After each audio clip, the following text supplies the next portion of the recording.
Firehouse Subs. Subs are hot, hearty, and extraordinary. Every sub helps provide life-saving equipment for first responders. Introducing the new Pastrami Reuben with our sweet and tangy slaw. Just $6.39 for a medium. Firehouse Subs. Enjoy more subs, save more lives.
India, I guess, is like a really rough, raw country, but it's really beautiful. There's all these little cultural things that I really like, but girls have been oppressed here for so many decades now.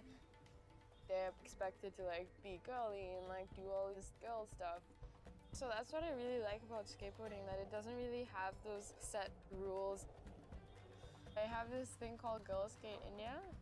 I try to promote female skateboarding within the country. When you see girls skating for themselves and having fun, it changes the perspective of what a girl can do. And it also teaches them a lot about their own capabilities.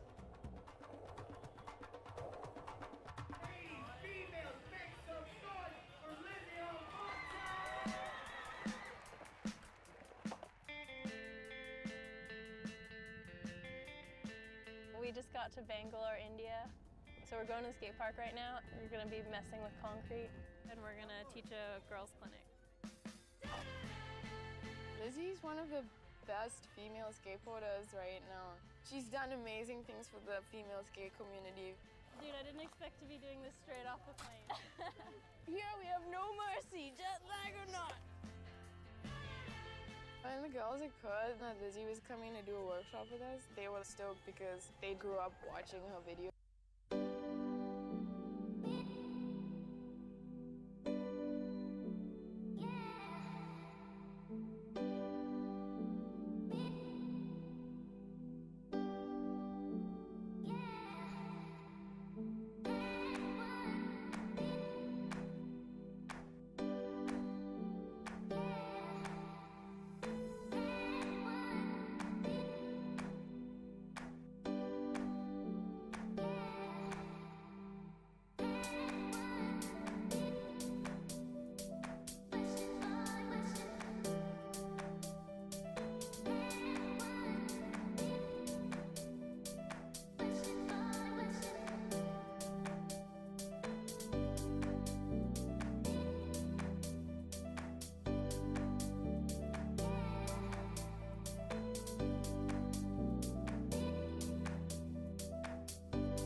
Hi, I'm Bob Moon, and welcome. We're glad you're joining us here on Facebook Live. Just a couple of quick things. If you'd like to leave a comment or question, we'd be glad to have you do that. We'll get to it as soon as we're able to and give you any help that we can. Also, maybe you just let us know where you're listening from. I did get a message from Josh Harrell, our great IT guy, and he says, do not tell us if you're listening to this while you're driving. If so, you ought to be humming Nearer, My God, to Thee. Anyway, I'm so glad that you're here today. Let me tell you how my day has started off. I mean, I knew I was going to be doing this, and I had an idea about where I wanted to go, and I got up this morning ready to greet the day, went out into my carport, stuck my key in my car, and it went click. And I thought, great, dead battery, and so it was. I thought, well, here's an interruption to my day. But here's the deal. I'm not sure it's an interruption to my day. I think it is my day. I mean, all of us have this stuff happen all the time, don't we? Probably what our lives mean has a great deal to do with how we deal with what we normally think of as interruptions. It's life. I was talking with a friend this morning at a Bible study at that great gathering place of all good folks in Valdosta, Waffle House, and we were talking about raising kids. Let me tell you, kids are nothing but an interruption, a wonderful interruption. But, you know, if you look at it strictly from a what I want to get done today kind of thing, kids are a disaster. They keep you up at night. They come to you with problems during the day. They fall and skin their knee and they come crying. They're interrupting you all the time. What makes it worth it? Oh, you know the answer to that. Love. And that's what life is about. And all those interruptions from the kids, that's what life is about. We're helping them to grow up and to become young people who will, in turn, take up their own calling in life. So, life is the interruptions that come our way. I'm reminded in the Bible how many of the stories around Jesus happen as interruptions. For instance, Remember, Jesus is walking through a town one day, and here comes a funeral. There's a guy who's the only son of this widow.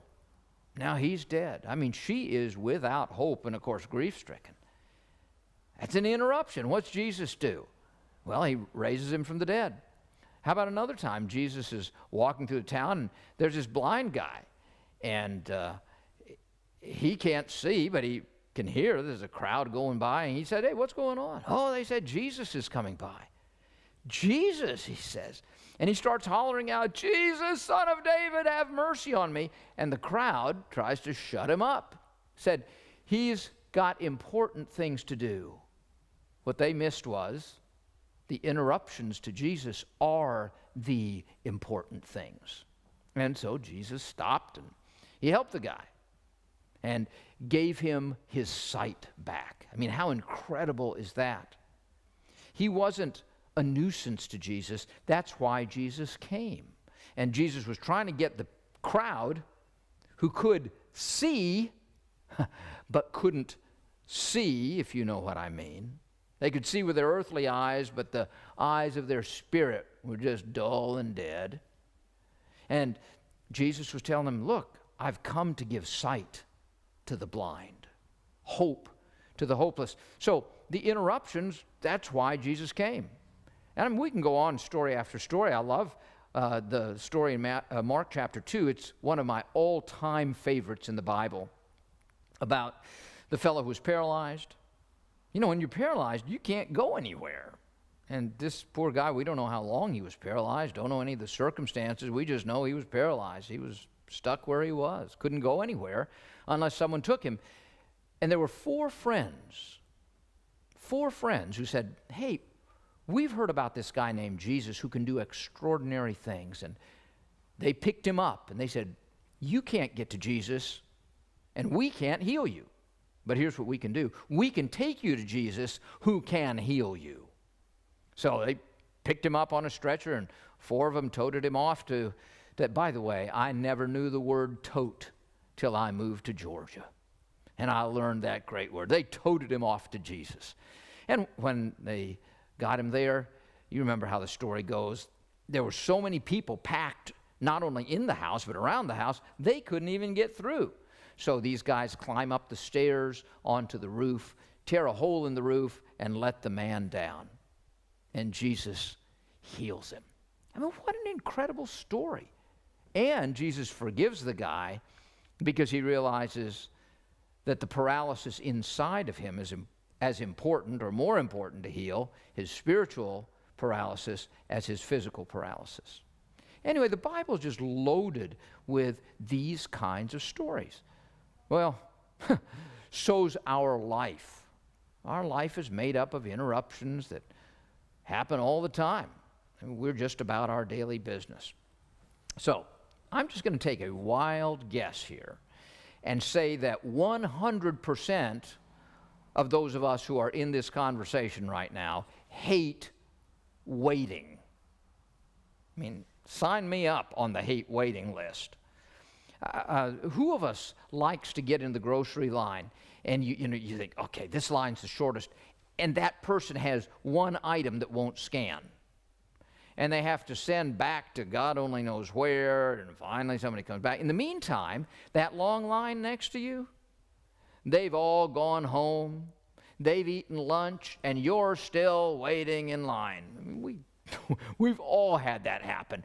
And you're just gnawing on your finger saying, I want to get out of here.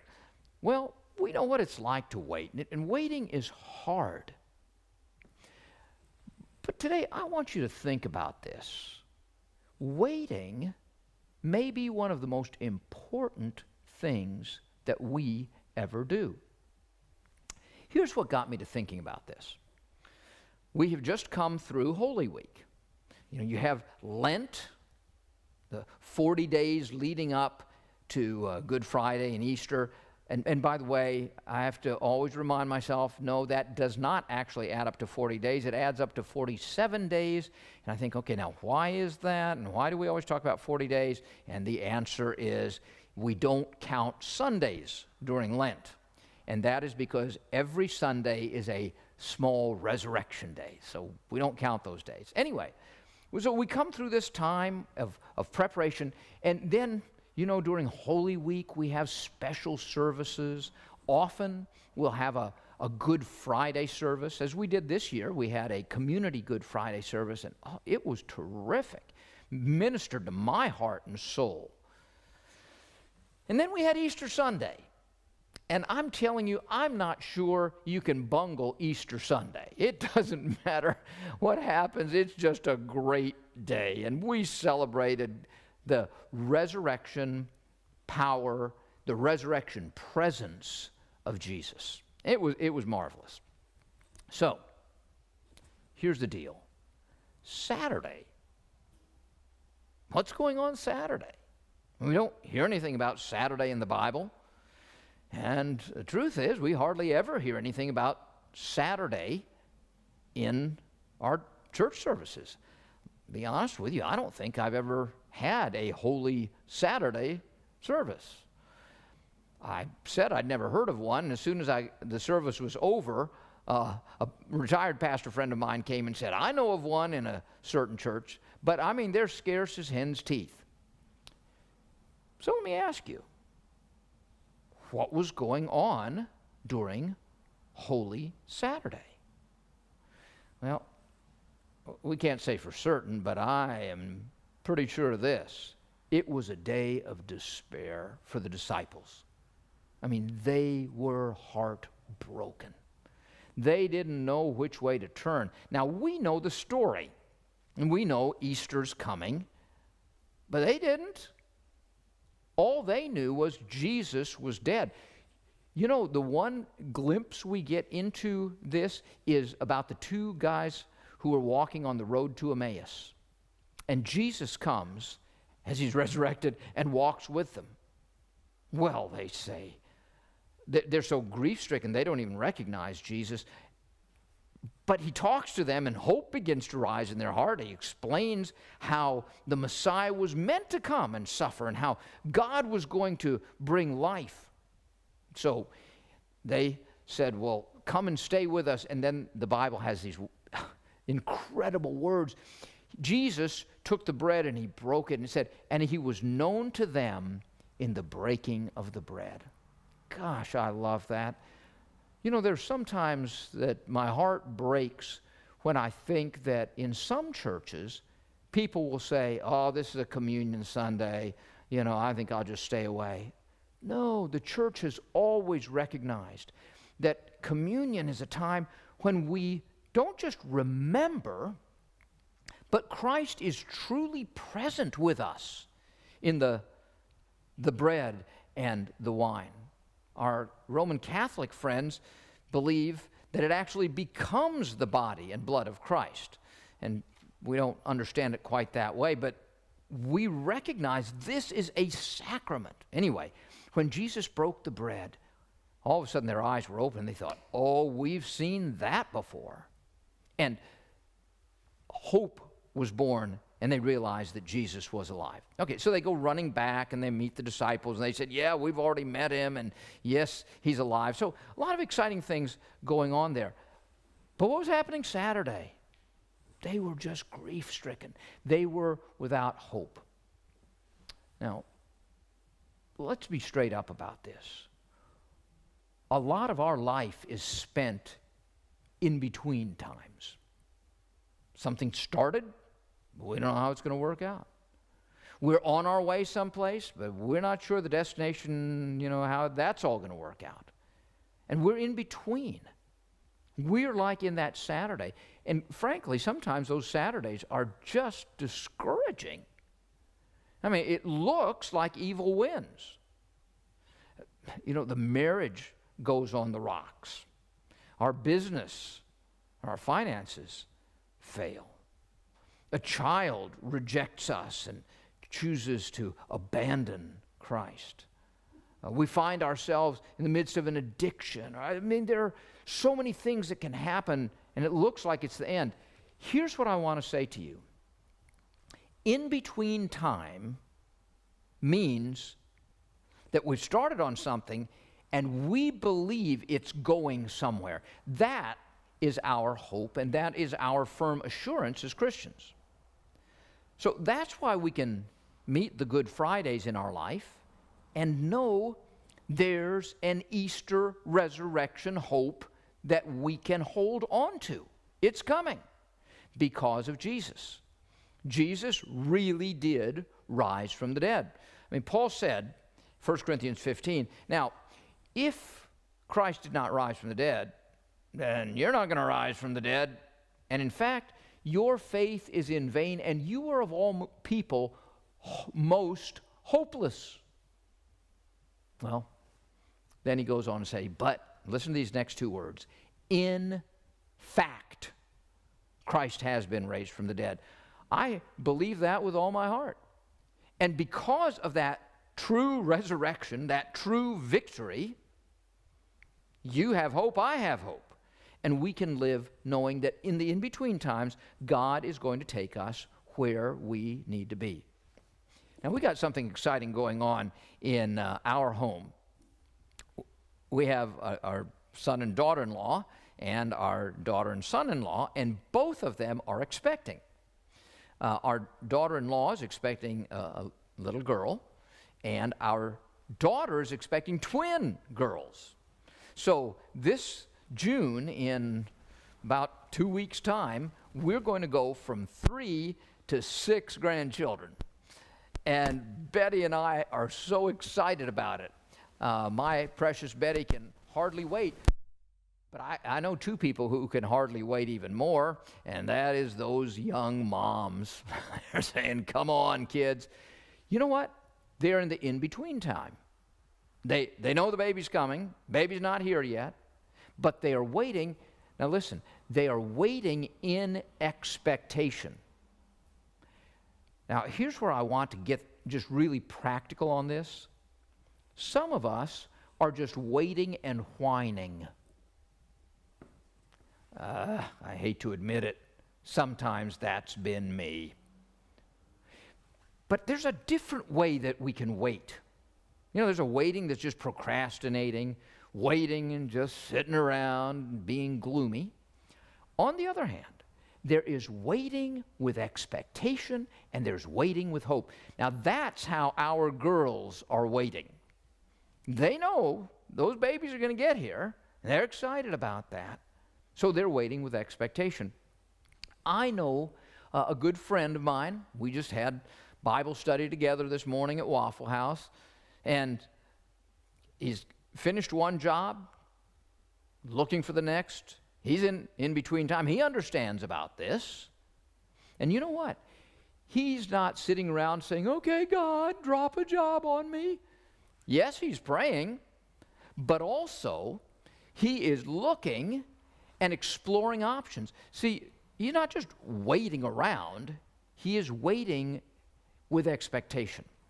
So let me kind of make this really simple and practical by taking one Bible story. It's from the Old Testament, and it's a story about Joseph. Now, let me just give you a skeleton of that. Remember, Joseph was the guy who, as a teenager, he was his dad's favorite. And his dad had given him a coat of many colors. And he was the dad's favorite, and he was all the other brothers' least favorite. Matter of fact, they hated him. And they actually thought about killing him. But in the end, they just sold him off as a slave. Just sold him off as a slave. And so he winds up as a slave down in Egypt. And then he does, here's what I want you to pick up on. He does such a good job there that all of a sudden the master of the house says, I'm putting you in charge of everything.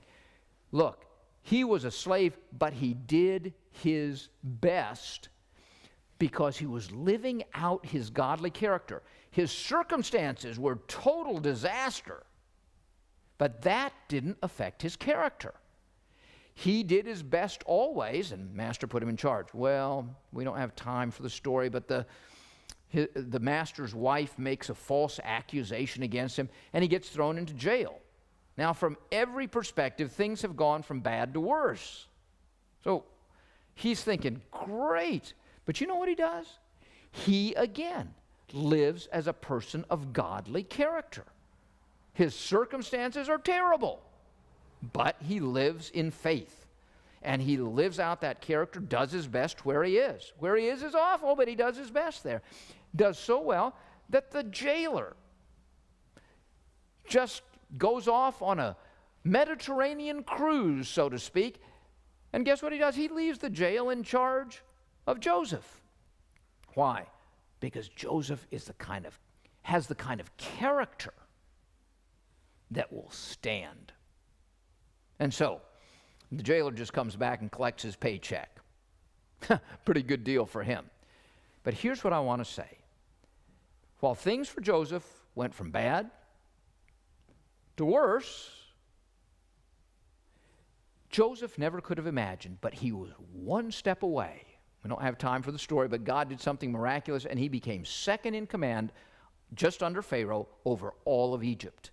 And God used that to help save all of the Israelites. Joseph never could have imagined that. But he wasn't waiting on his circumstances in order to have godly character. So I wonder what in-between time you're facing. I wonder what unexpected circumstances you're dealing with. I wonder what kind of hardship you're having to deal with right now.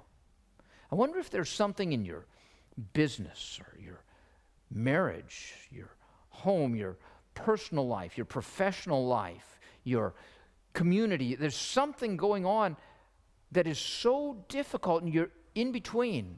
What do you do with that? Here's what I want to just leave with you today. Live out godly character. Turn to Jesus. Here's the deal. I'm not telling you, come on, tough it out. If that's what you're thinking, I don't have good news for you. What is the good news is when you turn to Jesus, and you can do that right now, whether you've never done it before or whether you've done it 100 times, do it 101. You can come to Jesus right now and say, Jesus, I've tried doing it on my own. And I've gotten stuck in this in-between time before, and I made a wreck of it. But I want to do better now. I want to live with a godly character, but I can't do it without God. I need Jesus in my heart. I need Jesus taking control of my life. Well, friend, you can make that decision right now. And would you just open your heart? Just talk to Jesus. He's ready to hear you. And you know what? He will take you from every Good Friday into Easter hope and Easter life. God bless you. Give us any feedback that you've got. Send us any questions or comments, and we'd be glad to respond. Thank you so much for joining us, and we'll be back next week. And the Lord bless you and keep you.